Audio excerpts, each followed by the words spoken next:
Ukraine's allies set ultimatum for 30 days ceasefire in Ukraine.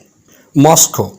After European leaders backed a US plan for a 30 days ceasefire in Ukraine and threatened Russia for massive sanctions if it failed to comply, the Kremlin accused European countries on Saturday of making contradictory and confrontational statements. We hear many contradictory statements for Europe. They are generally confrontational in nature rather than aimed to trying to revive our relations.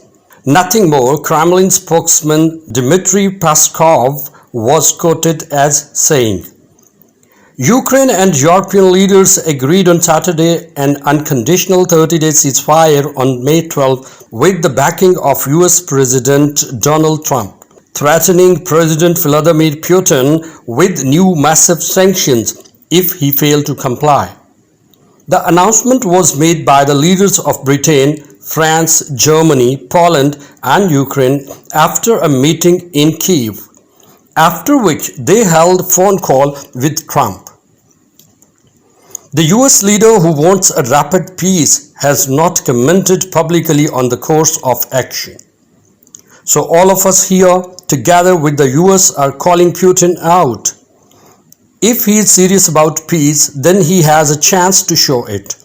British Prime Minister Keir Starmer told reporters at a news conference, no more ifs and buts, no more conditions and delays. Ukrainian President Volodymyr Zelensky told reporters at the news conference after their talks that he and the visiting leaders agreed that on Monday, May 12, there must start an unconditional ceasefire.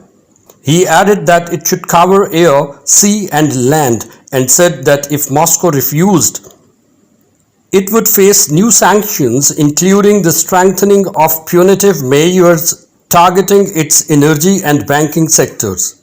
Kremlin spokesman Dmitry Peskov was quoted as saying on Friday that Russia spotted the implementation of a 30 days ceasefire, but only with due consideration of nuances in remarks to ABC News that were aired on Saturday. Peskov suggested that Western military assistance for Ukraine would have to stop in order for a temporary ceasefire to happen. Otherwise, it will be an advantage for Ukraine, he said. In Kyiv, the European leaders said they held a phone call with President Trump after their talks. Ukrainian Foreign Minister Andriy Sybiha posted a photograph on X of the five men huddled around a table with a phone on the desk.